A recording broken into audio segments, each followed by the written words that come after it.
ಕುಂಜ ಬಿಹಾರಿ ಗೋಪಿ ಜನ ವಲ್ಲಭ ಗಿರಿವರಧಾರಿ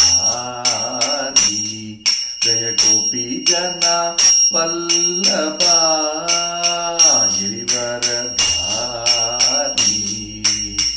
ಯಶೋದಾನಂದನ ಭಜ ಜನರಂಜನ ಯಶೋದಾನಂದನ ಭಜ ಜನರಂಜನ ಯಮೋದಾ ತೀರಾವನಚಾರಿ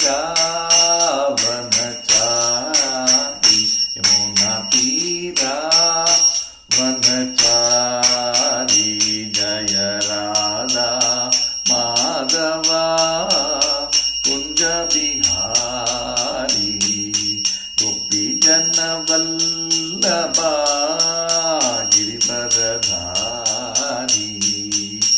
ಯಶೋದಾನಂದನ ಬ್ರಜ ಜನರಂಜನ ಯಮುನಾ ತೀರಾವನಚಾರಿ ಹರೆ ಕೃಷ್ಣ ಕೃಷ್ಣ ಕೃಷ್ಣ ಹರೆ ಹರೆ ಹರೆ ರಾಮ ರಾಮ ರಾಮ ಹರೆ ಹರೆ ಹರೆ ಕೃಷ್ಣ ಕೃಷ್ಣ ಕೃಷ್ಣ ಹರೆ ಹರೆ ಹರೆ ರಾಮ ರಾಮ ರಾಮ ಹರೆ ಹರೆ ಹರೆ ಕೃಷ್ಣ ಕೃಷ್ಣ ಕೃಷ್ಣ ಹರೆ ಹರೆ ಹರೆ ರಾಮ ರಾಮ ಹರೆ ಹರೆ ಹರೆ ಕೃಷ್ಣ ಕೃಷ್ಣ ಕೃಷ್ಣ ಹರೆ ಹರೆ ಹರೆ ರಾಮ ರಾಮ ಹರೆ ಹರೆ ಹರೆ ಕೃಷ್ಣ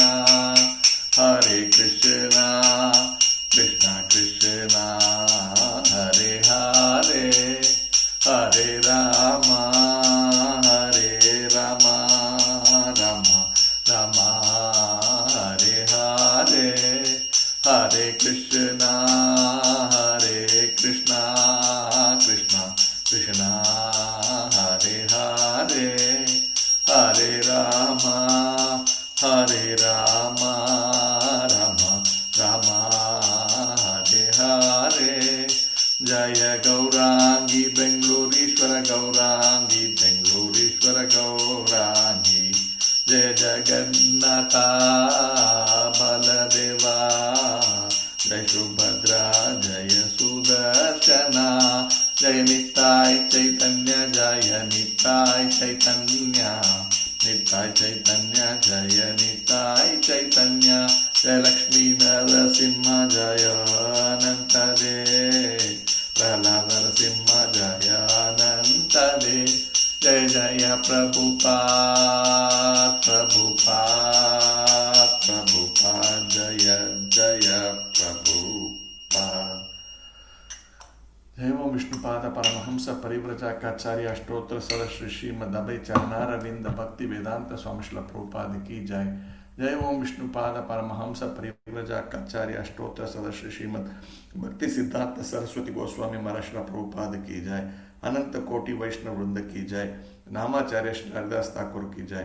प्रेम से कहो श्री कृष्ण चैतन्य प्रभु नित्यानंद श्री अद्वैत गदाधर श्रीवासादि गौरभक्त वृंद की जय। श्री श्री राधा कृष्ण गोप गोपीनाथ श्याम कुंड राधा कुंडगिरी गोवर्धन की जय। ब्रजभूमि श्री वृंदावन धाम की जय। मायापुर श्री नवद्वीप धाम की जय। मथुरा धाम की जय। द्वारका धाम की जय।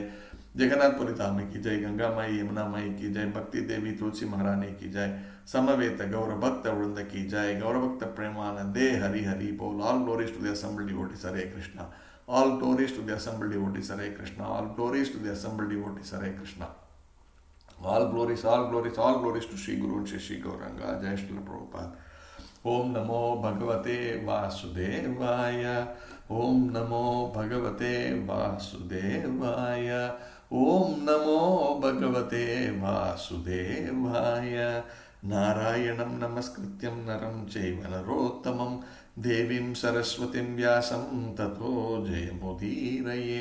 नष्टप्रायेषु अभद्रेषु नित्यं भागवतः सेवया Bhagwati उत्तमश्लोके भक्तिर्भवति नैष्टकी.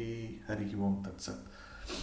So welcome devotees for today's Srimad Bhagavatam class of Srivasangan chapter of ISKCON Seshadripuram. So today we are entering into a new chapter, new canto, new chapter. So we are coming to the fifth canto now, which is entitled the creative impetus. Earlier the canto was the what do you call the creation of the fourth order. Now we are into the creative impetus, and the first chapter is called the activities of Maharaj Priyavrata. So we will discuss this one. This is a very nice chapter. So let's, of course, all chapters, all verses are so beautiful and so nice. But as we read each one, we always feel very enthused. So let's begin this one. As usual, I will read the Sanskrit verse and the translation for the first one, and subsequently we will only read the English translations for the rest of the verses. So I think this one has around 42 verses, 41 verses. So I have been asked to do 20 verses, first half of this.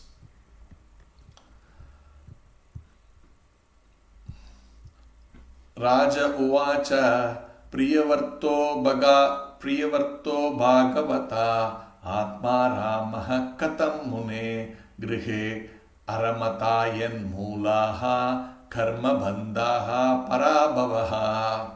Word by word meaning. Raja Uvacha, King Parikshit said, Priyavrataha, King Priyavrata, Bhagavataha, the great devotee, Atma Aramaha, who takes pleasure in self-realization.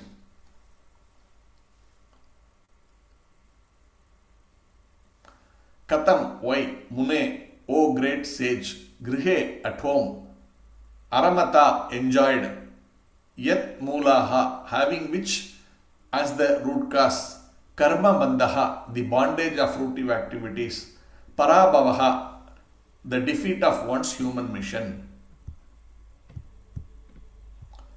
Translation by His Divine Grace A.C. Bhaktivedanta Swami Srila Prabhupada Ki Jai. King Parikshit inquired from Sukadeva Goswami, O great sage, why did King Priyavrata, who was a great self-realized devotee of the Lord, remain in household life, which is the root cause of the bondage of karma, fruitive activities, and which defeats the mission of human life? So it's an interesting subject matter, which is very practical for a lot of devotees in current situation. So let's discuss this. So here the background is like this. So we all have been so in the last many weeks immersed in the story of this that imaginary character, right? I keep forgetting the names. Anyway, so we were discussing that, and let me just give me a second. I will go there, and from there will come. Puranjana Prabhu. Puranjana. So we were discussing the story of Puranjana, who's an imaginary character, but that was being narrated to the king, right? Let me. Prachinabhari, correct. Prachinabhari. So for Prachinabhari, the Narada Muni was giving instructions and about this imaginary character called Puranjana. So now, after hearing all of that, when after that life of this gentleman, then the Prachetas, his sons were actually there. So now we already started in the beginning of that history, understood that these sons actually became very self-realized. They went to Lord Shiva, and then Lord Shiva actually appeared to them. Not that they went to Lord Shiva, but Lord Shiva out of mercy appeared to them, and they instructed them, and they were actually becoming self-realized. So in that process, after the what has happened is that particular parampara was coming to an end. There is no ruler there at all. So now, if you remember the history of Dhruva Maharaj, his father was there. His father had an elder brother, but his elder brother actually took up to a kind of devotional service, and therefore he was not qualified in that sense to rule the prajas, and therefore Dhruva Maharaj's father took over. So now, after this Prachina, this Prachetas, that thing came to an end. Now, who's the bestest ruler to somehow come back? I mean, who's the person who's going to rule this kingdom? When I'm saying this kingdom, it is not like like today we are talking about small countries or small states, or like, no, not like that. This is the entire world, and it is not some ordinary business that anybody can come and sit in that throne. So now the whole thing is coming to this thing of Priyavrata, who is basically the elder brother of Dhruva Maharaj's father's brother. Uttanapada. Uttanapada, yes, Uttanapada. So now that is the background. Now, so he is already renounced, he goes and becomes a self-realized person, and his younger brother's family, they are ruling the kingdom, and that generation has come to an end in terms of the, what you call, lineage. Now what to do? That is the story now, and therefore they are going back to this, our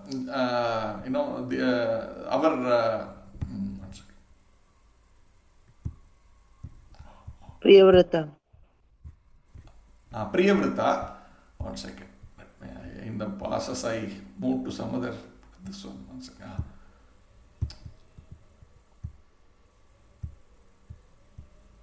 Creative impetus, 5th chapter. First chapter, activities of Maharaj Priyavrata.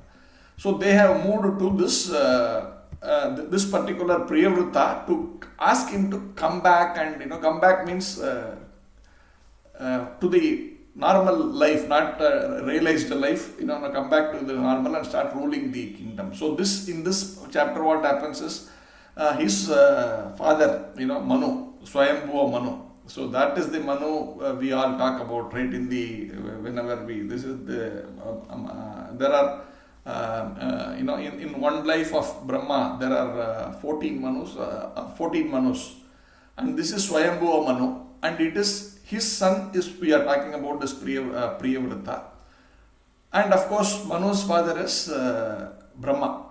So now the history is like this. So therefore Manu is actually making attempts to bring his son back to rule this kingdom, and Brahma is actually coming himself personally and making a request. So in this background, this particular verse what we discussed is coming up, where here the discussion is happening, right, between Parikshit Maharaj and Sukadeva Goswami. So Parikshit Maharaj is asking, so maybe this question is sort of after he came back into the family life, and then started ruling the thing. There this question comes to Parikshit Maharaj, who is asking, King Parikshit inquired from Sukadeva Goswami, "O great sage, why did King Priyavrata, who was a great self-realized devotee of the Lord, remain in household life?" That means this is like already he has moved into the family life, and Parikshit Maharaj is very surprised. How come that he came into the household life, which is the root cause of the bondage of karma, and which defeats the mission of human life? The mission of human life is to renounce everything, completely become dematerialized, because if you have even an iota of material consciousness, we cannot go back to Godhead. That is there in Bhagavad Gita, 2nd chapter. Prabhupada personally writes there. Even if you have a small little bit of tint of material consciousness, it is difficult, you cannot go to the spiritual world. So then how come that, being such a great devotee, here this Priyavrata, how did he come down to this consciousness of material consciousness? And he forgot that mission of life, something like that actually is what Parikshit Maharaj is asking. And we will see this entire 40 verses talks about how he was convinced to come into this so-called material life, in one sense, while all we say, okay, you perform your duty without attachment, all that. How easy it is, right? That's the discussion point. How easy it is, and still, what are your insurances available if someone comes and does it based on the authorities, based on the instructions of authorities? What is the insurance that is available to him? Such things we can see today. So somehow he comes into this, and later how does he again changes, reverses gear and goes back to the self-realized mode. So that is the entire 40 verses, but we will see half of that, and to that extent how he was convinced and how he came in here, and to that extent when Lord Brahma came and what instructions he gave, some of it we will see here.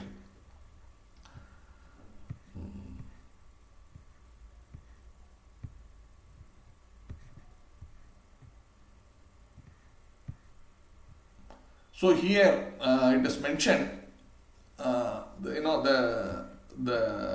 in the Varnashrama Dharma. So the Brahmachari, that is the first stage. After that, the Grahastha stage comes. This one who's starting as a Brahmachari, who's actually, that means he's absolutely no contact with women. And in those days, it's not that, like today, if you see, it is like automatically, okay, you are first studying and then we call Brahmachari, even though he is not really a Brahmachari in many sense. But anyway, he is called a Brahmachari, and then he is supposed to study, because even in school, I don't know, sometimes even in elementary school, children become spoiled. So these days, these such things are actually, incidences are mentioned. Sometimes you can't even speak them on an open platform. So that is happening, but anyway, so the education is supposed to happen. So after the education, today the normal thing is, okay, you have to go to take a job, and then after you have to marry, and then, but in those days it is not that after Brahmacharya that everybody needs to marry. That not that every men married, at least all women were certainly married, but not all men were married. Those who are actually, that Brahmacharya would have put them in a very strong mental state and very determined state, and therefore they could continue to go forward with the mission of life, as it is mentioned here, like the self-realization. So many boys would actually continue into that phase of Brahmacharya even as they grow old and they become more and more advanced, they become sages, they become advanced in spiritual life. And such men are called Naishtika Brahmachari. That means they have never entered into the zone of the other Grahastha, or even in contact with women at all. So they are Naishtika Brahmacharis. But there are some people who, because you have a lot of past karma, you have a lot of the gunas that we have and all that. Some of them will not be able to hold on to that kind of a very clear, determined thought. So they come into this Grihastha and they marry, and they still, the purpose, of course, whatever it is, whether you are a Brahmachari, Grihastha, Vanaprastha, you still, the focus is on devotional life. So, okay, having this disturbance has been taken care, now let's focus on devotional life. That is how the Grihastha was looked at. But here this Priyavrata was one of those persons who has been following this Naishtika Brahmacharya, and therefore now this question comes, why did he have to give up that and come to this Grihastha life?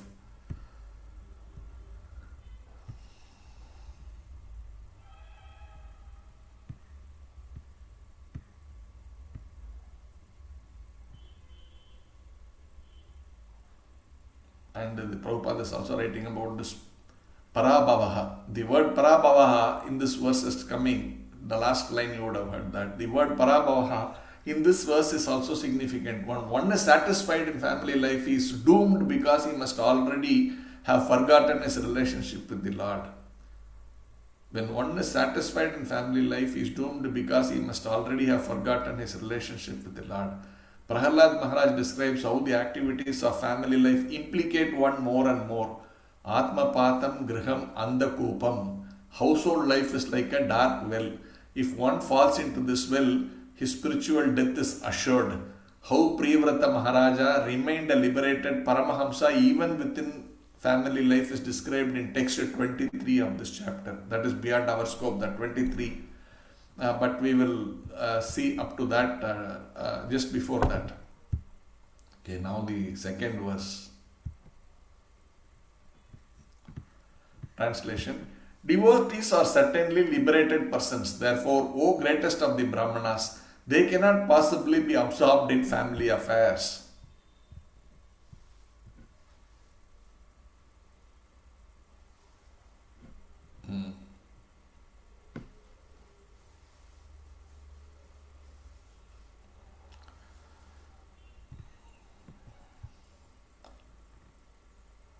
Devotees are certainly liberated person. Therefore, O greatest of the Brahmanas, they cannot possibly absorbed in family affairs. So, this is that means a devotee,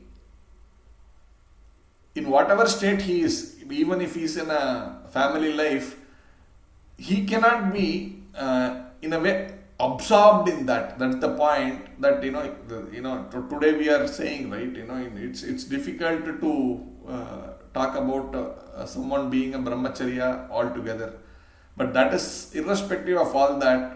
One may take up grahastha ashrama, but how can he remain without getting absorbed? You may still be engaged in whatever activity, right, profession or whatever, but how can we remain engaged but at the same time disengaged? That is the important point that one needs to have in mind, and that is possible when one is fixed in devotional life.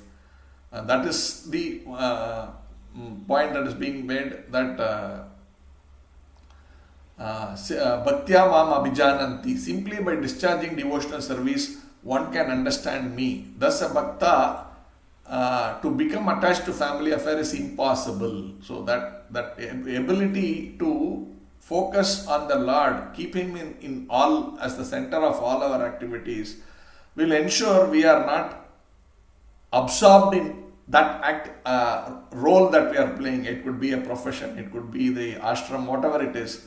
But if the Lord is kept as the center, then that absorption in that material activity will not be there. That is the kind of what you call knack, what we say, right? That's the secret. We will see in this life also how actually that translates into reality.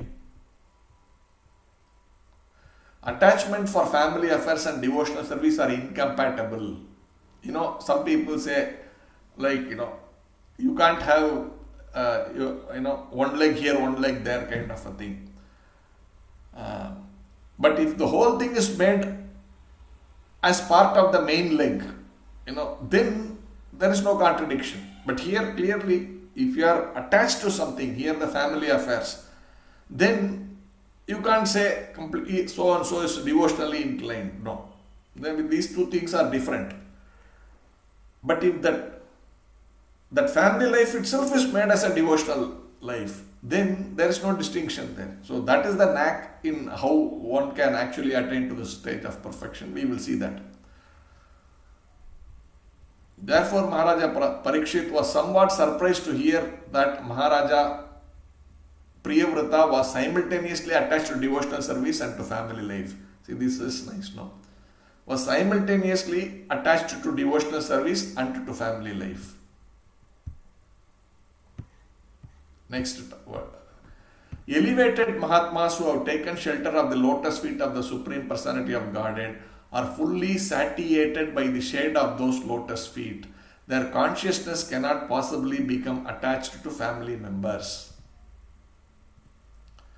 So Prabhupada is quoting this verse. Narottama Dasa Thakura's, this bhajan.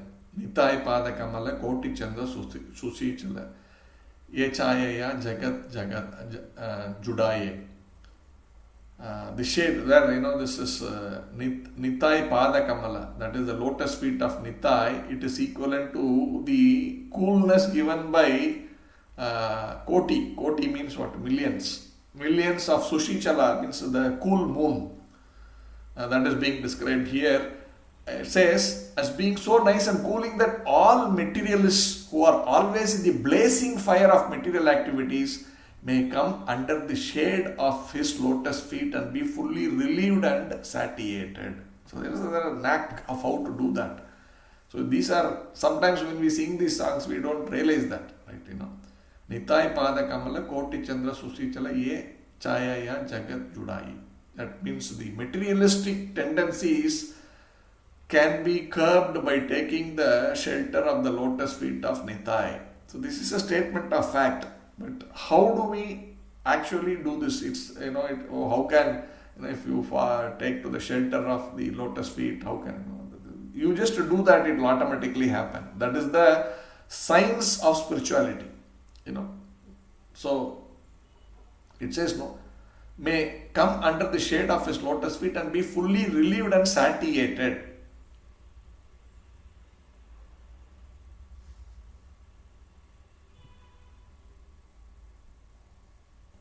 The distinction between family life and spiritual life can be experienced by any person who has undergone the tribulations of living with a family.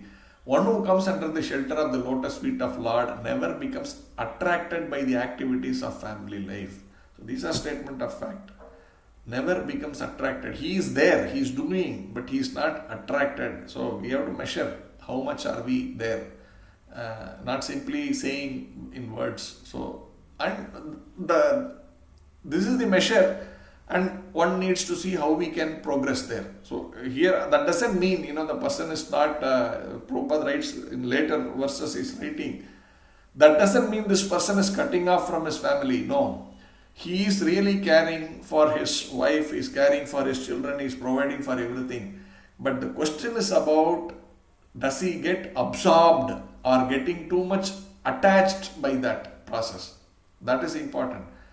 And it is not also therefore like acting, right? Okay, I act because I have to act like I am caring for my family. It's not that.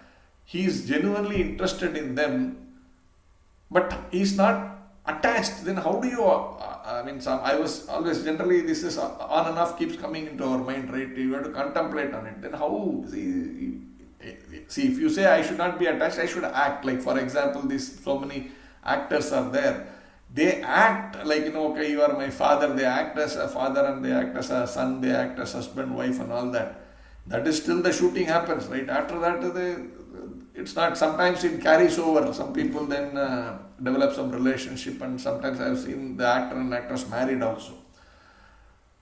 But the question is, if you simply act, does it really give that same comfort as a really genuinely that relationship? Is it that, no, you get to that question, then should I simply act? Then the other person can always understand, right? You're only acting. Then that mutually they don't feel satisfied also if you're acting. But here the question is, a devotee is never someone who has a double face, right? He is genuine in what he is doing. So when he is genuine, then when he is carrying, then how it doesn't become attachment? So that is the mute question we generally struggle to understand or able to explain. But it's very simple in one sense to understand, but execution is the challenge. The whole process is to understand. So one is, we can't artificially act like that. But if I'm genuinely interested in doing that, then it becomes too much attached to the whole story. So how can both happen? Cannot happen, right? If I genuinely get attached, then I am falling into the earlier thing we saw, that you are doomed. But if I am simply acting, that is not a genuine devotee. Then how do I balance both of these things is the question. So it is all in the outlook of how we see the whole thing. Elsewhere we have also read, right? The thing is, how, here also it will come. We will see that later as we get into some other verses. We will hold this thought. How do you balance this? Actually, most devotees have this question in our mind, right? Or maybe they know the answer, but the execution is the challenge. But how do we do that? That's the thing we need to ponder, and that is our journey of Krishna consciousness. Let's look at the next verse. The king continued, "O great Brahmana, this is my great doubt. How was it possible for a king like King Priyavrata, who was so satisfied, so attached to wife, children and home, to achieve the topmost infallible perfection in Krishna consciousness?" Genuine question, right? How come he is attached to his family, how then he will, is considered a great senior devotee, how come he is, he's going to go back to Godhead? These questions come. Oh, we see the sannyasi so nice, so perfect, so these fellows can never go there, can think in different ways, because our mind, even here, Parikshit Maharaj is having these questions, why not we, right? And so it is the one more verse which is making it very strong to what King Parikshit believes in. Matirna Krishna paratah swato va mito abhipadyate griha vritanam. A griha vrita, one who has taken a vow to execute family duties, has no chance to become Krishna conscious. This is because most griha vritas are guided by sense gratification and therefore gradually glide down to the darkest region of material existence. Adanta gopir visatam tamishram. How can they possibly become perfect in Krishna consciousness? Maharaja Parikshit asked Sukadeva Goswami to resolve this great doubt. So, this is just a doubt. It doesn't mean that one who is into Grihastha will actually go down that path. Here also it is mentioned,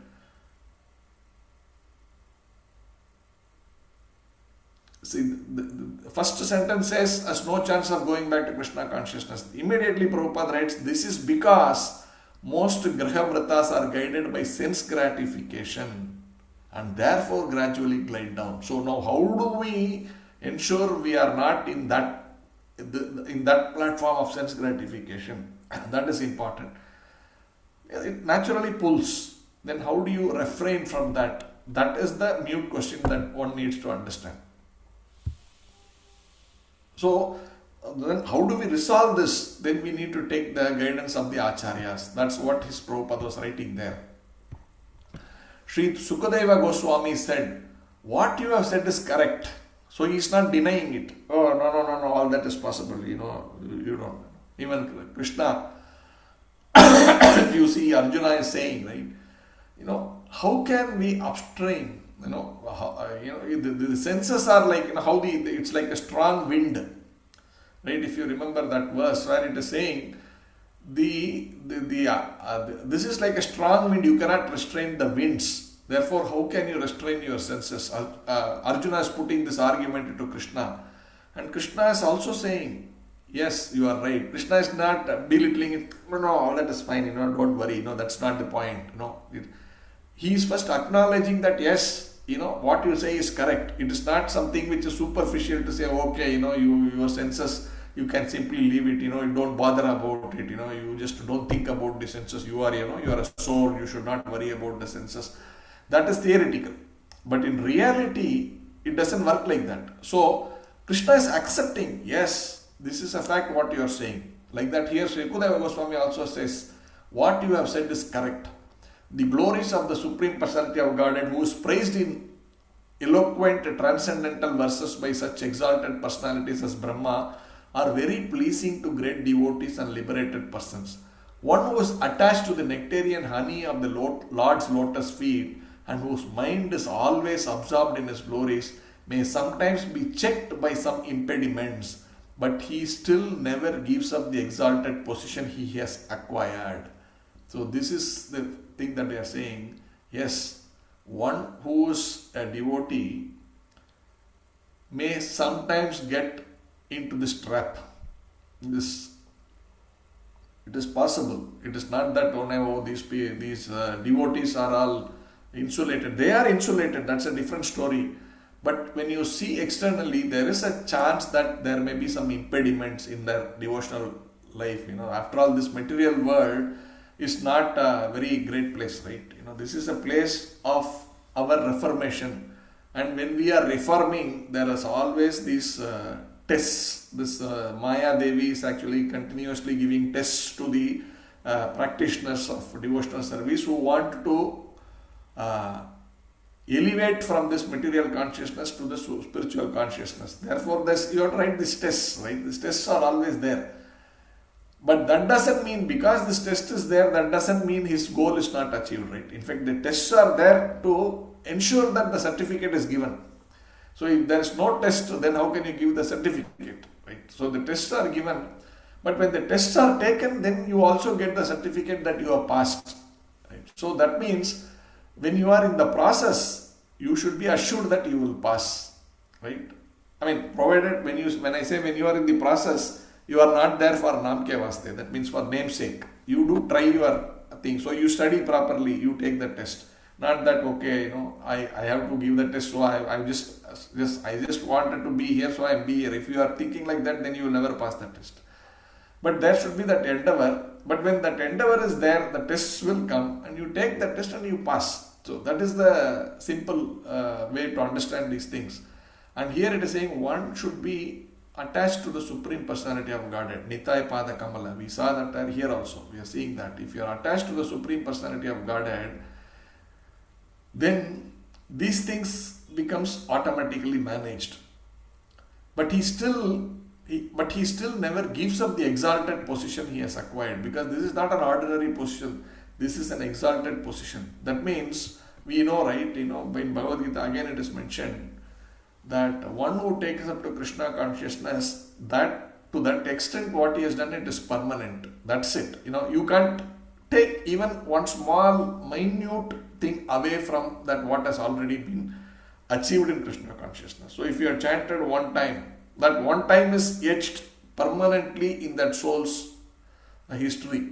It cannot be taken back like just like we in a material way. I get a degree, I get something, some achievement, I get some wealth, I get some whatever, or I get some beauty, whatever.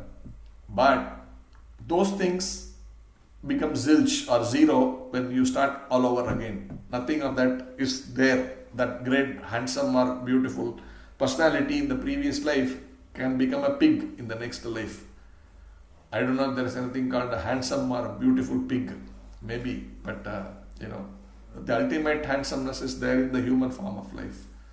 So that is taken away. But this chanting of one time of Hare Krishna, that is etched in the soul of that history of that soul, so that cannot be taken away. Therefore, the progress is for sure. The person has already progressed by that one time chanting of the Hare Krishna Mahamantra. It is a question of he is starting all over, not all over, from where he left. And of course, in the process, this impediment was there that he lost his body.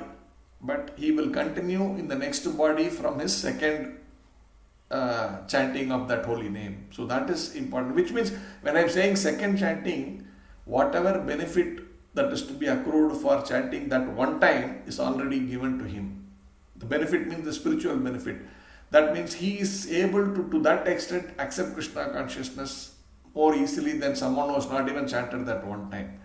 This is very difficult to understand. What is this? So many people, we say they chant, but there's no influence on them at all. That's how we see. But this cannot be seen, dramatically. But if one step leads to the second step. Without the first step, there can never be the second step, right? So we need to understand this. Many people say, okay, you are after initiation only your spiritual life starts. Then Prabhu, 10 years I have been following already. What happens to that? No, it's not like that. Therefore, your 10 years is wasted. Sometimes we say, right, when we say, no, unless you are initiated, you cannot go back to Godhead. Then I have been doing this for 10 years. What to do? Then, if I am not initiated, can I not go back? Or whatever I have done, is it a waste? No. Everything is forming as the foundation for the next level. So we take step by step by step by step. So without this, whatever time we spent before we come to the stage of shelter, that is forming the basis for eligibility to become the shelter, come to the point of shelter. And from that shelter, that 6 months, whatever we are doing, makes us eligible to take that initiation. And that initiation is considered, yes, as the beginning, but that doesn't mean you can come to the beginning without some foundation. Right? The ground floor cannot be made without putting the foundation. So that is the point. that if I chanted one time in the soul's journey, that one time forms the foundation. So this is a progress, and that foundation will make it easier to put the next stone there, in that building. If the ground is all completely full of shrubs and herbs, how can you put a stone on that? It will not work. So you need to prepare that. And once you start putting first stone putting is difficult. And once you start putting that stone, then above stone is easier and easier and easier, and it will keep going up. But without that stone, the house cannot be constructed. So this is important that, one who has taken to devotional service, he may be coming into some impediments, but that doesn't mean his devotional life has stopped. And we will, again, there are nice things which is being quoted by Prabhupada as we go down, we will see that. See there, Prabhupada is very nicely giving. When you talk about these impediments, Prabhupada is writing, he is quoting Sri Vishwanatha Chakravarti Thakura. He is saying, there are two kinds of impediments to devotional service. The first one is an offense at the lotus feet of the Vaishnava. This is called Vaishnava Aparadha. Sri Chaitanya Mahaprabhu warns his devotees not to commit Vaishnava Aparadha, which he described as the mad elephant offense. When a mad elephant enters a beautiful garden, it destroys everything, leaving a barren field. Similarly, the power of Vaishnava Aparadha is so great that even an advanced devotee become almost devoid of his spiritual assets if he commits it. Since Krishna consciousness is eternal, it cannot be destroyed altogether, but advancement may be checked for the time being. Thus, Vaishnava Aparadha is one kind of impediment to devotional service. Sometimes, however, the Supreme Personality of Godhead or his devotee desire to impede one's devotional service. For example, Hiranyakashipu and Hiranyaksha were formerly Jaya and Vijaya, the gatekeepers of Vaikuntha, but by the desire of the Lord, they became his enemies for 3 lives. Thus, the desire of the Lord is another kind of impediment, but in both cases, the pure devotee, once advanced to Krishna consciousness, cannot be lost. So this is important, that the two impediments we need to be mindful. The first one is something which we need to be very mindful, the Vaishnava Aparadha, because see, whatever we have done so far, that is permanent, we discussed that. But now how can I go forward? That going forward is big time stopped if one does a Vaishnava Aparadha. So, this is the greatest problem if you are a devotee and we are not able to progress. So, one needs to be very, very, very, very careful. We can't say, okay, what is the definition of a Vaishnava? Prabhu, that guy is not a Vaishnava at all. He's just coming and going. We can say like that, he's not a Vaishnava. But then, okay, it may help us to be little comfortable to think, okay, only Maharajas are very, very highly elevated persons. They can be, but so many people come here to the temple in our congregation. You see, so how can we call everybody Vaishnava? No? So that definition varies. Like, again, it's all our consciousness. So Chaitanya Mahaprabhu has given different explanation of who is a Vaishnava. He even is saying one who will chant tomorrow is a Vaishnava. He has not been chanting at all up to today. So there's no question of Vaishnava. But in one definition, the advanced version of it, he is saying, if someone will chant tomorrow, then he is also a Vaishnava. So don't even offend that fellow who is not chanted once also. Because you never know, he may chant tomorrow, then you become a Vaishnava Aparadhi. So this is very, very difficult to digest. And of course, therefore can we say, okay, I will leave all these things, I will not be in the association of devotees. So it's better, to be away from devotees than no Vaishnava Aparadha is done. I have done something, I will move on from here. That is also a problem, because whatever we have done, that energy will be lost, because we will not, without association we cannot progress. And if you are in association, if you commit a Vaishnava Aparadha, you cannot progress. So both are challenging. So little endeavor is always required. So at least this Vaishnava Aparadha, we should not offend any devotee, whatever it is, chalo, okay, he or she is this way, let it be. I don't want to take offense. We move on. We move on. We don't want to be stagnant there and keep committing more and more offensive this one. Okay, by nature we all have, so I'm not getting along with some devotee, fine, I should not be taking this very personally and trying to keep meditating on it. Okay, this is how the world is like that, each jiva is in their own journey. How do I move on and not get stagnant with the whole thing? So I should not commit offense. Okay, but that is also, you can take it as move it to the second section. And the second impediment given is the wish of the Lord. The wish of the Lord, that is very important.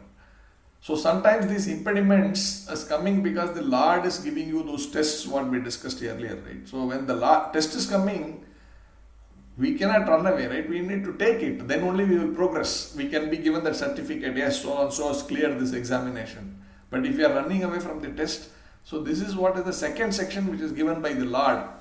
And we take it in that too positive spirit. Okay, this problem has come with this devotee because of this reason. This is the test given by the Lord. I will not take it that devotee has done it. It is Krishna's test for me. So how do I, rather than looking at that devotee as the problem, I'll look at it as this is a test for me. How do I pass this examination? That way, if we are able to look at the whole thing, then we are protected. In fact, we are completely protected because Krishna does not come and test any Tom, Dick and Harry. So, if we are getting that test, then we should understand that we are progressing. There is Krishna is actually supervising us. That is how we understand that. Because practically also, I was also having some of this many years back. So one of the temple president told me, "No, you have got the toughest test." That time I think I was Vaidya. So he was saying, "You have got the toughest test, Vaidya. Enjoy." He was saying like that.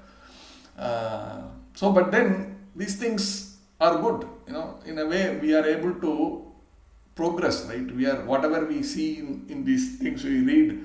But how do we realize that? When you experience it, you realize that. And when you experience it and you do as per what is given in that so-called theory, then it becomes realized knowledge. So that is how it is to be taken here.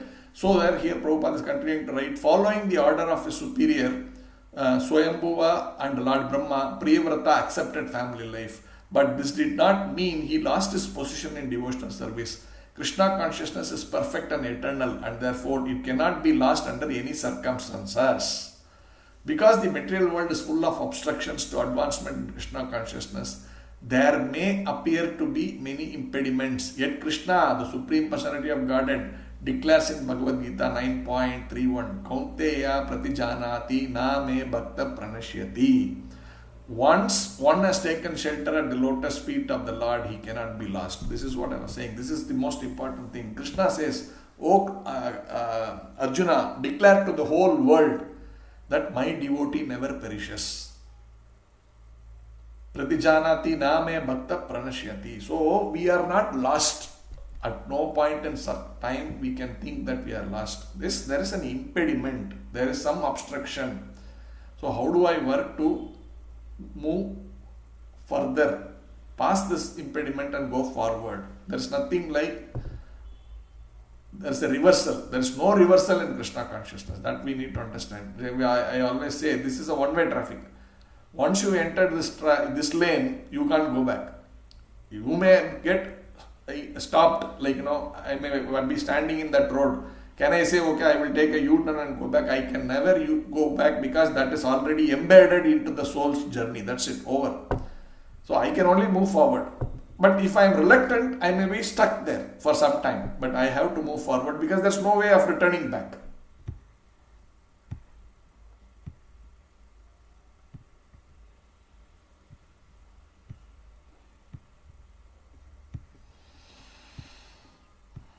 Okay.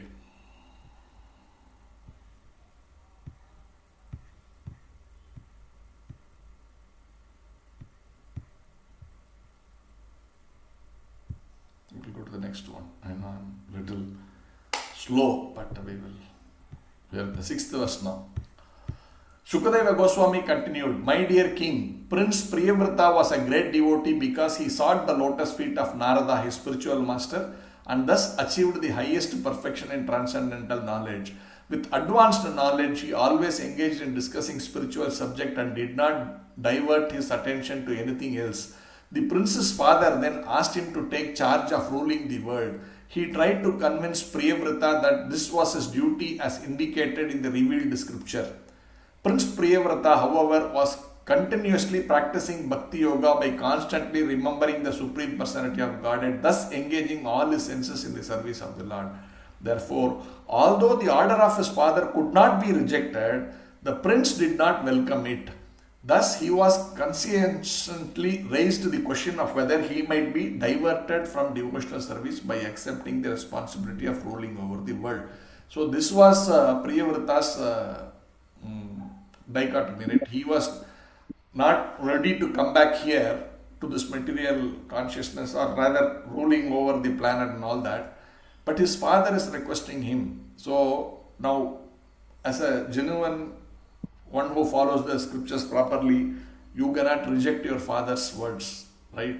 Now, Lord Rama, because his father said, you go to the forest, he said, yes, father. My job is simply to follow your instruction. It is not about what I want to become. You have said this, I will do this. That's all is my thing. That is part of the Vedic culture. You follow the order of the father. But here father is saying you do this. But his spiritual master Narada Muni told him, don't get into all these things. It will create trouble for you. You focus on, be a Naishtika Brahmachari and focus on devotional life. So this is again apparently contradicting. The spiritual master has said something, the father is saying something, how do I do this? So this is his problem right now.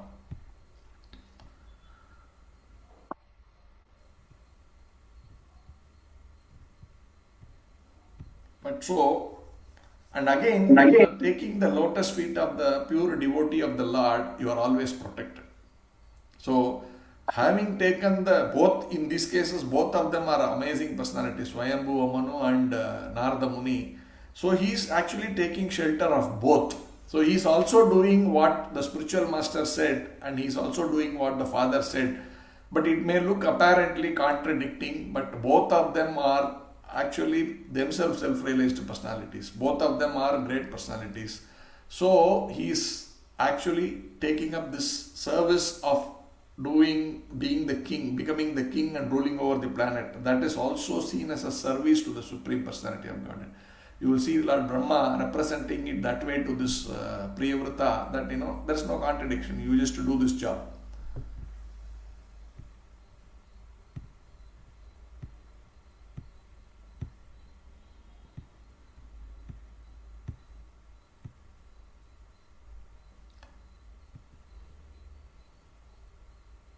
The Vedas, it is mentioned, Yasya Deva Parabhaktir Yata Deva Tata Guru Tasyaita Katita Hi Artaha Prakashante Mahatmanaha. If one has unflinching faith in the Supreme Lord of the spiritual master, the essence of all Vedic knowledge is revealed to him. Shvetasvatara Upanishad 6.23.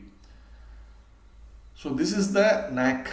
That Yasya Deva Parabhaktir, one who has unflinching faith on the spiritual master and the Supreme Personality of God, then it is guaranteed that he will actually all the purports of the Vedic knowledge is revealed to him. So fine, he has to come to this role. That's okay. But as long as he has faith in the spiritual master, and as long as he is following the orders of the spiritual master and being in devotional life, it doesn't matter what position you are in. You are guaranteed the ultimate purpose of our life.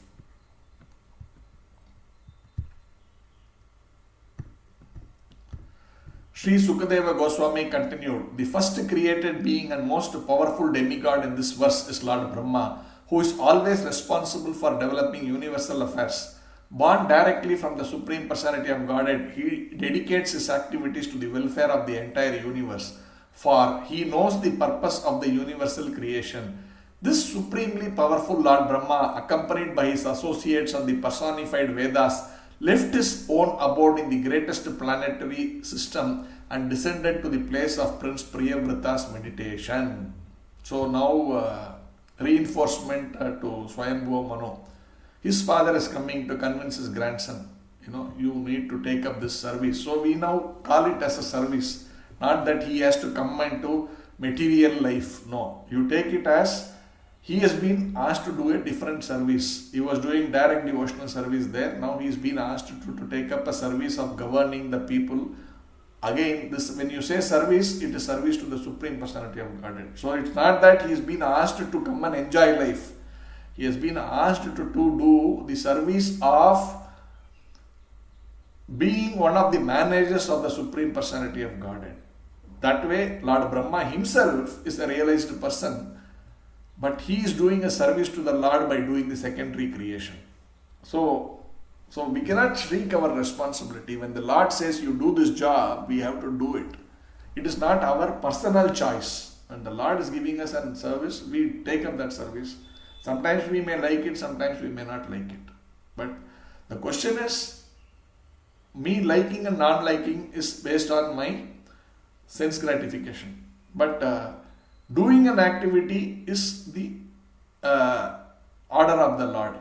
So if one is able to do it like that, then it is perfect, right?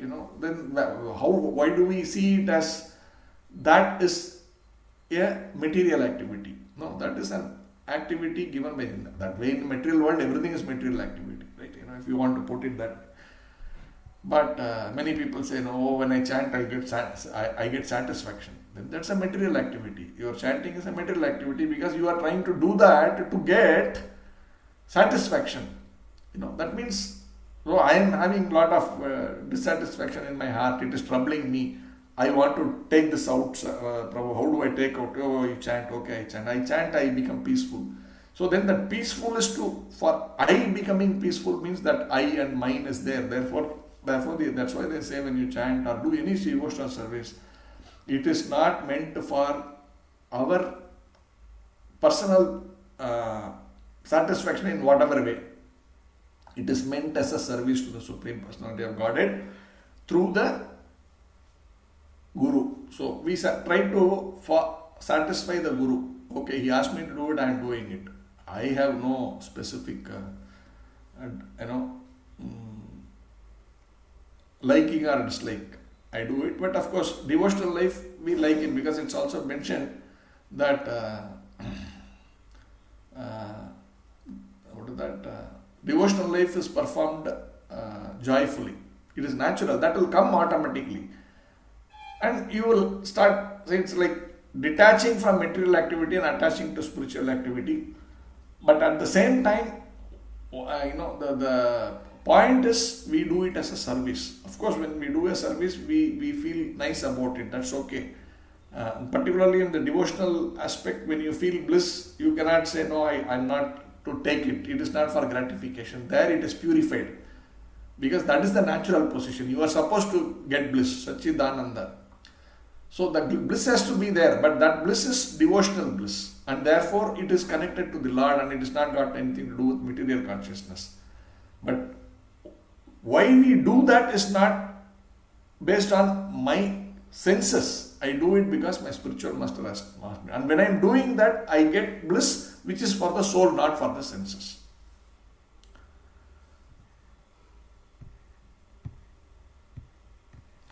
And then he is saying, in this verse, Prabhupada is writing, Vedic knowledge is divided into two parts, Pravritti Marga and Nivritti Marga.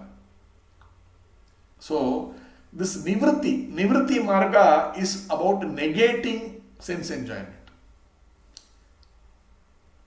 And Pravritti Marga is the path by which the living entities are given a chance to enjoy and at the same time are directed in such a way that they can go back home, back to Godhead. So this is two very...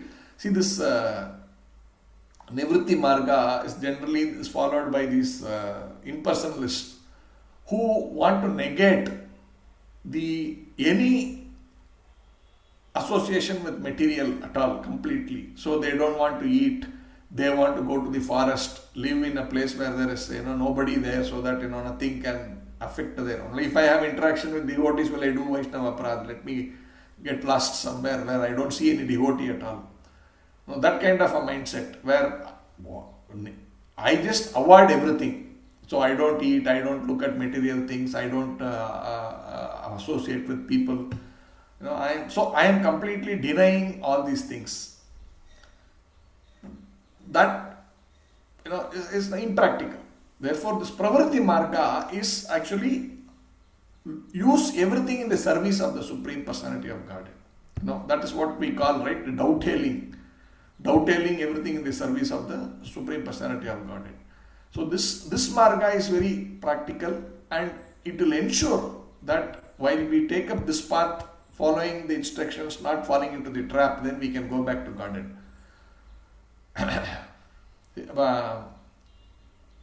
Because ruling over this universe is a great responsibility. Brahma must force many Manus in different ages to take charge of universal affairs. So that is Brahma's very difficult task.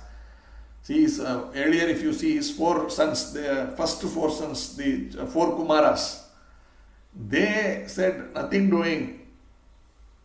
Oh, my father, we don't want to get into this material consciousness, marry and create this progeny.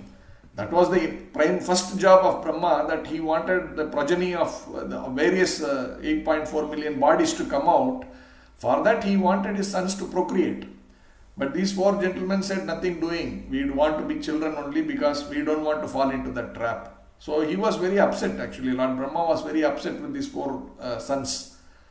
But then the Swayambhuva Manu and all are following his instructions, and therefore we all could come into being and sit and today read Srimad Bhagavatam, right? Otherwise we couldn't have come into this material world because there is no entry. Unless this great personality is procreated, we got an opportunity to come to this material world. So that is a service they did for all the devotees coming later.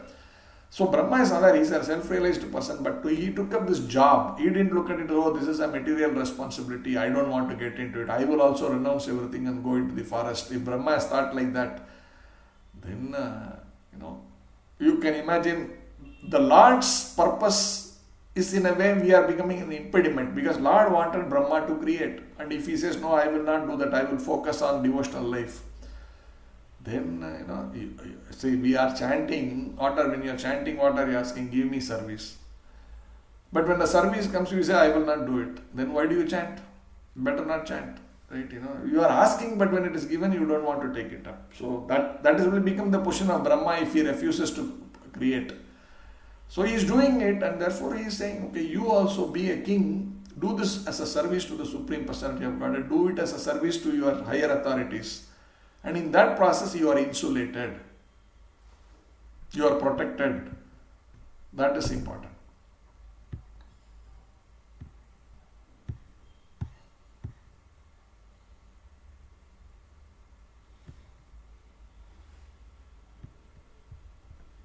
Okay, we will go to the next one.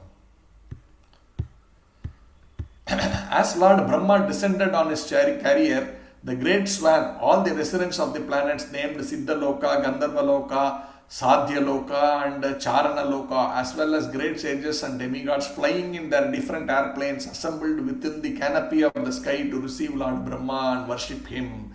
As he received respect and adoration from the residents of the various planets, Lord Brahma appeared just like the full moon surrounded by illuminating stars. Lord Brahma's great swan then arrived at the border of Gandhamadhana hill and approached Prince Priyavarta, who was sitting there. So this describes, there are different universes within this thing, each one called this different names, right? These Siddhaloka and all. There are people in the Siddhaloka are all people who have a lot of mystic powers. In the Gandharvaloka, they are all great singers. So like this, many things are there. And the interplanetary systems undoubtedly exist, Prabhupada writes. Therefore, people could travel from one planet to another. Our thing, we have not yet developed that much. We are still trying to go to different planets, but we have not reached that level where we could really make it. And Prabhupada is writing, although an unsuccessful attempt has been made to go directly to the moon. So, which even today people are discussing that, right? When the Americans claim we reached the moon, there are other people who are saying you didn't reach the moon. right? So it is still not very clear whether we went, and we have of course said we have landed one what do you call, one flying object in the moon. We said that, but here the moon planet is supposed to be something which you cannot enter. This is one of the Swargaloka. Unless you have the qualification, you cannot enter. That is what is mentioned. But sometimes, we really don't understand what is the moon. Your definition of a moon may vary from what is mentioned as moon in the spiritual context. So, but Prabhupada was very clear that time when they landed in moon, the humans landed in moon. He said they did not land there. And even in one of the earlier chapters when I was discussing that when we talked about this eclipse, there is this Rahu planet which comes in between the moon and the sun, and it is not visible at all. So sometimes, Prabhupada said maybe they landed there and they are thinking they went to the moon. So these things are possible, we don't know. Let's see the next one.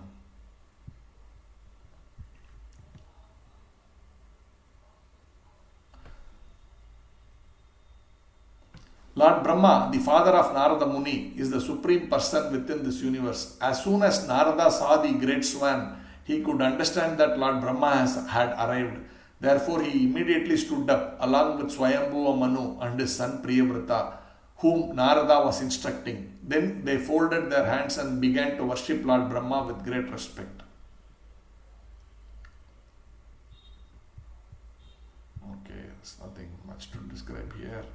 The next one. My dear King Parikshit, because Lord Brahma had finally descended from Satyaloka to Bhuloka, Narada Muni, Prince Priyavrata and Swayambhuva Manu came forward to offer him objects of worship and to praise him in highly qualified language according to Vedic etiquette.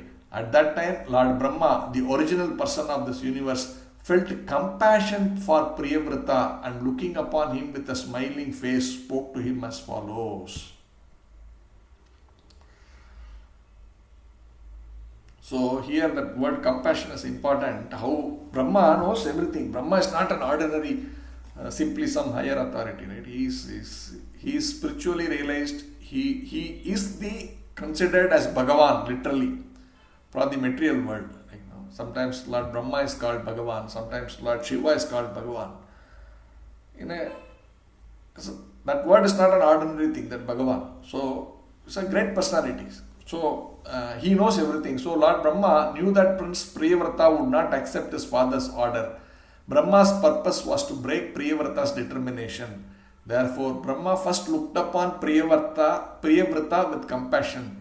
His smile and compassionate features also indicated that although Brahma would request Priyavrata to accept household life, Priyavrata would not be out of touch with devotional service. That is the mercy he is bestowing upon him. That compassion for him is, I am giving him a very tough task. I am going to persuade him to do a very tough task. But he also has my blessing so that he can pass that examination. So this is important. When you are surrendered to your spiritual master protects. And we can go through that test very easily. It's not very difficult. But we have to have that unflinching faith on the spiritual master and the Lord, as we saw in the earlier verse.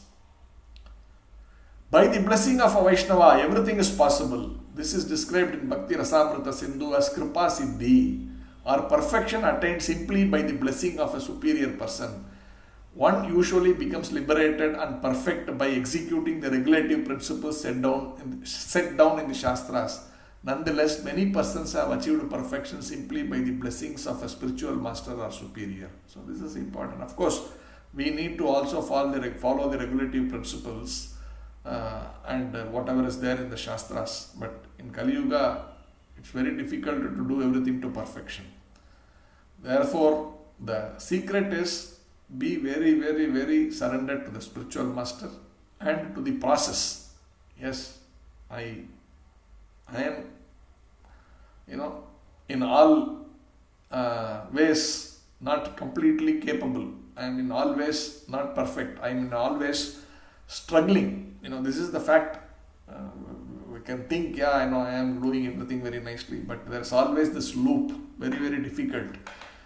particularly in Kali Yuga, with our background of how our younger life were spent, all these vasanas are there, very strong, very difficult.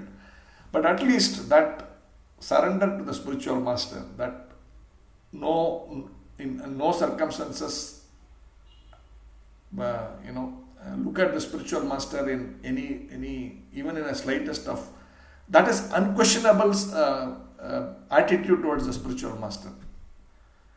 That should be there. Then that mercy will be there. This is written by Prabhupada.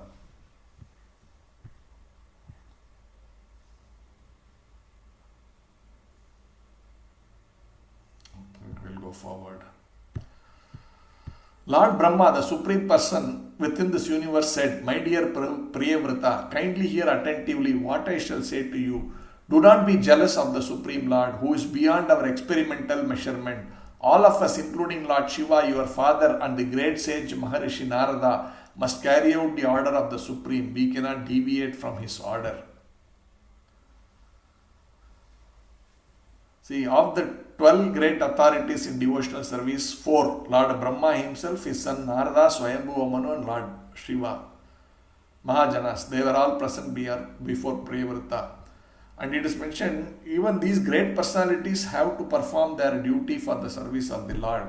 Therefore, how you can be trying to negate the wish of the Lord and say, I will continue to be in this forest doing this direct devotional service. It's the wish of the Lord that you should actually take up this service of becoming a king and ruling this country or this universe. And I have personally come to give this instruction to you. So you need to just accept this and move on. This is what is the message here.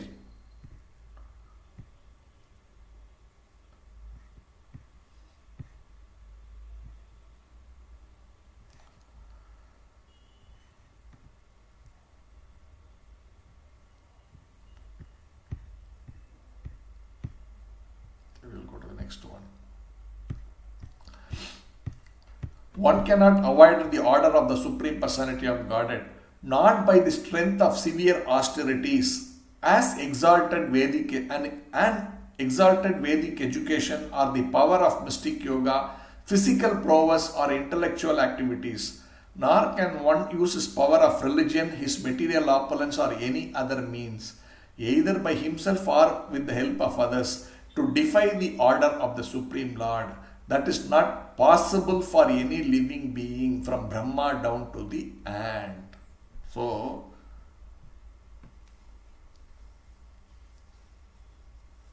everything is under the control of the Supreme Personality of Godhead. Therefore, there is no point in fighting against the wish of the Lord, even if that is for devotional service, right? So all of these great gentlemen are in devotional service, but they are doing what the Lord has wished them to do. So that applies to all of us, right? We cannot fight against the wish of the Lord.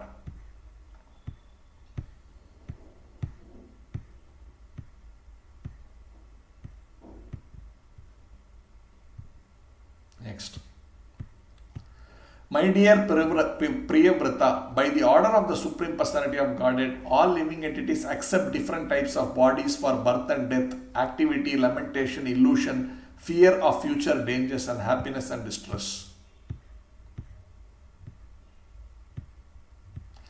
Okay, so this is all going into the regular Bhagavad Gita section, so we will not get more into the depth of that. My dear boy, all of us are bound by the Vedic injunctions to the divisions of Varnashrama according to our qualities and work. These divisions are difficult to avoid because they are scientifically arranged. We must therefore carry out our duties of Varnashrama Dharma, like bulls obliged to move according to the direction of a driver pulling the ropes knotted to their nose. Now, so this Varnashrama Dharma, whatever our by nature, guna and karma, based on our guna and karma, we need to act. We cannot simply say, I will not act. This is the whole story of Arjuna, right? Like he was not wanting to do his duty. When the Lord spent the whole, that in that 700 verses discussion, The Lord established that only. You simply have to do your job. That is according to my desire. And when you do that, you become peaceful, you become happy, and you also gain whatever he says, right? You get the name and fame and all that. But you have to do what I tell you to do. So this is the sum and substance of what Brahma is trying to tell him. And lesson for us is we need to do our duty, not run away from it, but at the same time, how do we engage in that without getting attached from a sense gratification perspective? Then that is possible when you are actually attaching to the lotus feet of the Lord through the attachment to the spiritual master and trying to please the spiritual master in whatever activities. That is the crux of what we are discussing today through this pastime of Lord Brahma and this Priyavrata, all these great devotees. Because it is also mentioned this Varnashrama that, in the Vishnu Purana 3.8.9, a famous verse is being quoted here by Prabhupada. Varnashrama charvata purushena param Varnashrama charavata purushena parapuma Vishnu aradyate panta nanyatad tosha karanam. The Supreme Personality of Godhead, Lord Vishnu, is worshipped by the proper execution of prescribed duties in the system of Varna and Ashrama. There is no other way to satisfy the Supreme Personality of Godhead. One must be situated in the institution of 4 Varna and Ashrama. So this being quoted in this case that he should take up this service of the Kshatriya, Priyavrata. Okay.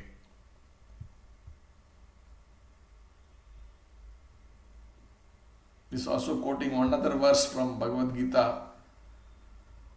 Yah Shastra Vidim Utrishya Jaya. Here the meaning is, if we do not live according to the injunctions of the Shastras, the Vedas, we shall never achieve success in life. To say nothing of happiness or elevation to the higher statuses of life. So following the scriptures, again, under the directions of the spiritual master. Because scriptures give so many things. So we can always do something and say, oh, this is there in the scripture. But you have to see in the context of, they say, time and space. And we are not intelligent enough to understand that. And therefore, we have to take the shelter of the spiritual master and seek his guidance. And whatever he says, we do that. Next. My dear Priyavrata, according to our association with different modes of material nature, the Supreme Personality of Godhead gives us our specific bodies and happiness and distress we achieve. One must therefore remain situated as he is and be conducted by the Supreme Personality of Godhead, exactly as a blind man is led by a person who has eyes with which to see. Again, nothing much to explain here. The fact again, follow the Acharya, follow the spiritual master. We are blind. He is God. Om Ajnana Timirandasya Jnananjana Shalakaya Chakshururminitam Yena Tasmai Shri Gurave Namaha. We are blind, but the spiritual master has the vision. We need to simply take his guidance and move on.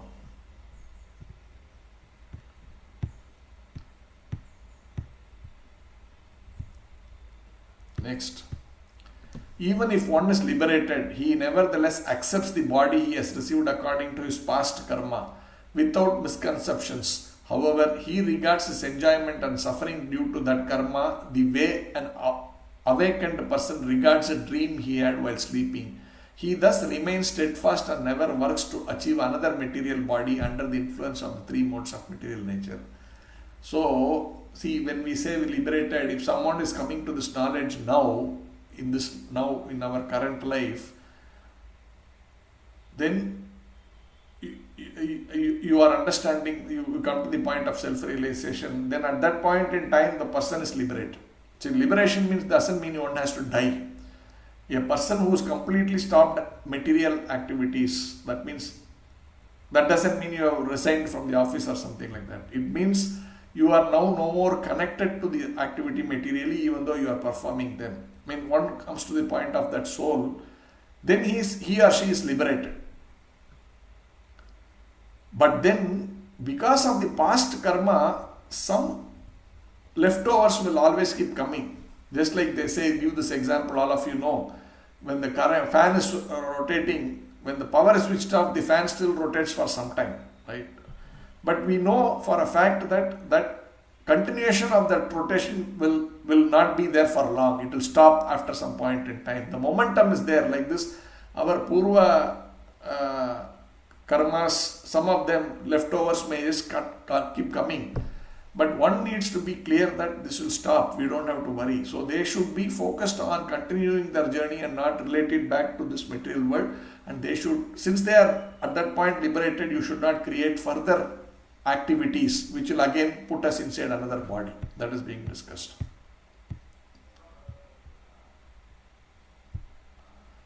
Next, verse 17. Even if he goes from forest to forest, one who is not self-controlled must always fear material bondage, because he is living with 6 co-wives, the mind and knowledge acquired senses. Even household life, however, cannot harm a self-satisfied, learned man who has conquered his senses. So again in Bhagavad Gita it has been discussed. You can't simply act like you are renounced.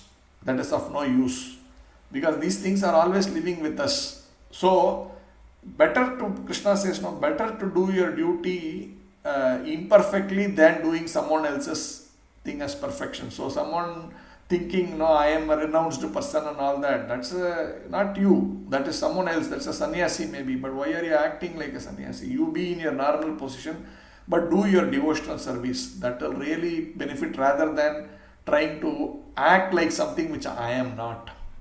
Of course, that doesn't mean it says you remain in that state.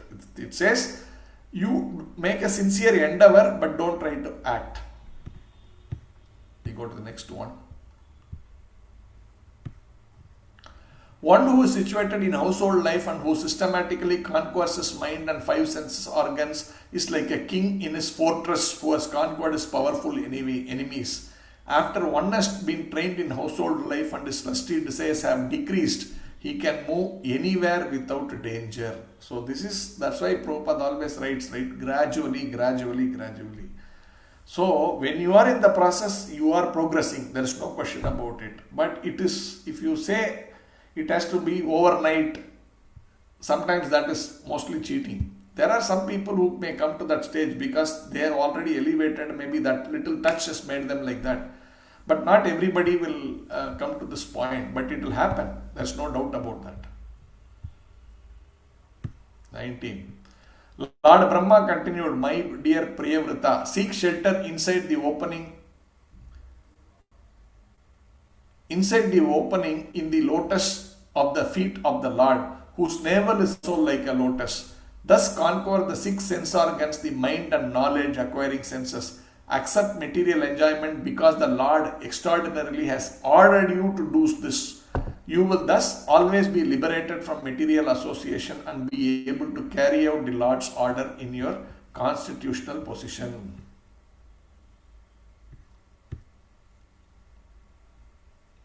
One who engages Mam Chayo Abhyabhicharena, that verse, one who engages in full devotional service, who does not fall down in any circumstances, at once transcends the mode of material nature and thus comes to this level of Brahman.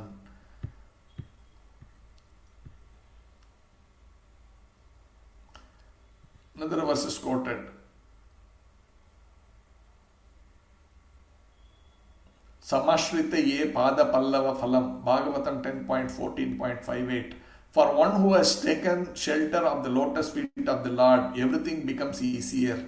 Indeed, even crossing the great ocean of nations is exactly like crossing the hoof print created by a calf. For such a devotee, there is no question of remaining in a place where every step is dangerous. Padam padam vipadam, that section. Okay, we'll go.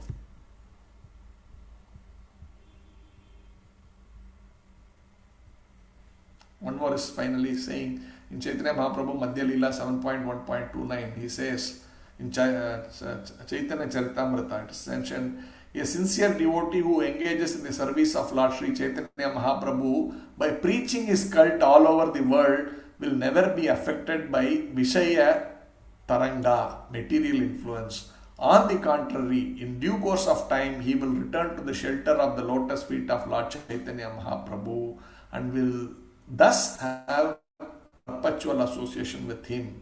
So this is to be etched in gold.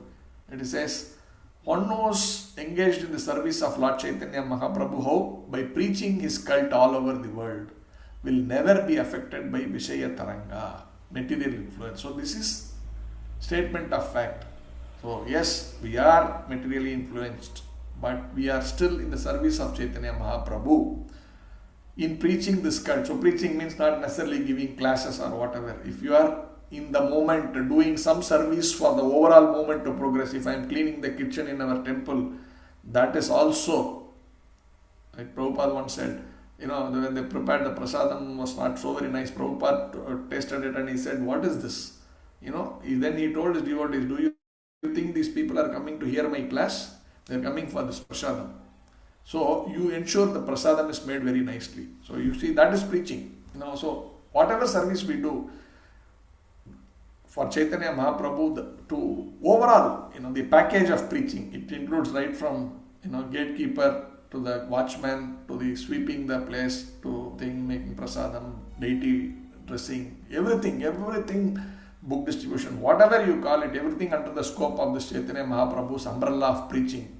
Then, yes, maybe we are still not there. We are still somewhere getting attached to material things. That's okay. You just have to continue this service. Don't give up. Then, this is guaranteed. That is going back to God. It is guaranteed. Coming to the last verse now. Sri Sukadeva Goswami continued, after thus being fully instructed by Lord Brahma, who is the spiritual master of the three worlds, Priyavrata, his own position being inferior, offered obeisances, accepted the order and carried it out with great respect. So this is how we take it, right? Even we saw earlier Prithu Maharaj, when Brahma told him, you don't have to do the 100th horse sacrifices. That is the climax, right? He has done 99 horse sacrifice. That one more will make him that's attaining a specific status. Just one more, I have done 99, one more. But he says, no, you don't do this. He says, okay. Authority is saying he's accepted that. So like this here also, when Lord Brahma came and represented to him, he immediately said, yes, I will follow your instructions. So this is important. The last thing which I just wanted to share was this, there are many such stories of Name Bhakta Pranashyati. So there is this story of this Ajamila, all of you know.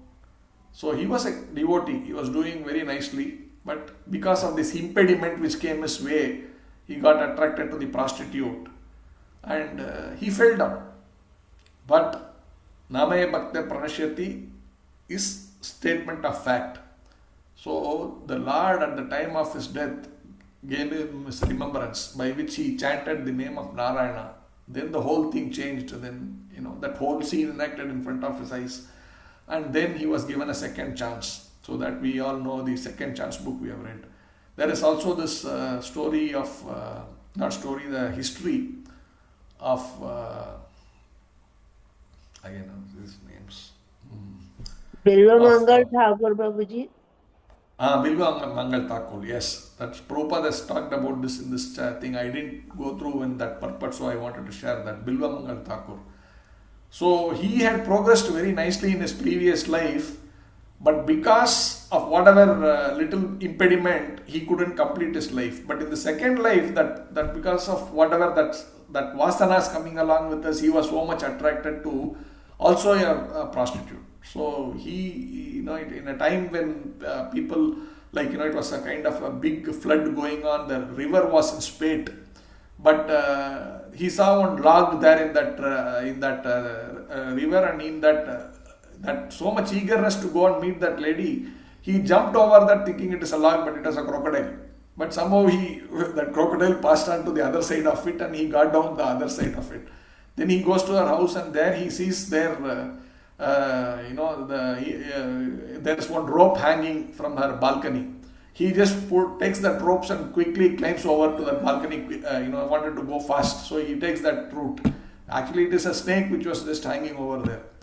But he goes through all these difficulties and meets her. And then she was surprised. How come, in this time, in this kind of dangerous situation you have come? If only you had such attraction to the Supreme Lord, you could have gone back. Then immediately he got that realization. If you just imagine, all of us have this material propensities, but will you go to this level, jumping on a crocodile and catching hold of a snake and all that is something which we can't even think of. But he did all of that. That means so much into that material consciousness.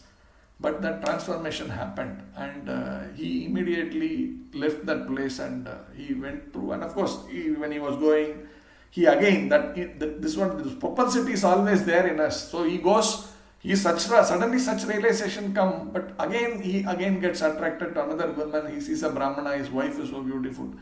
He thinks, oh, she is so beautiful like that. Then he thinks, this eye is what is troubling me. He takes out his eyes after that. Goes like that. Then he goes forward and he becomes a great devotional poet. The point is, Name Bhakta Pranashyati. So my devotee never perishes. So one who has taken to this path, follow in the process given by the authorities, then follow in the disciplic succession. We are secured, we are insured. There is no question of us having to fear that, I may not be able to succeed. These two histories give us that assurance. Keep moving forward. So I end here. Hare Krishna. If there are any questions, comments, welcome. I'm sorry, again 8:15, 6:45 to 8:20.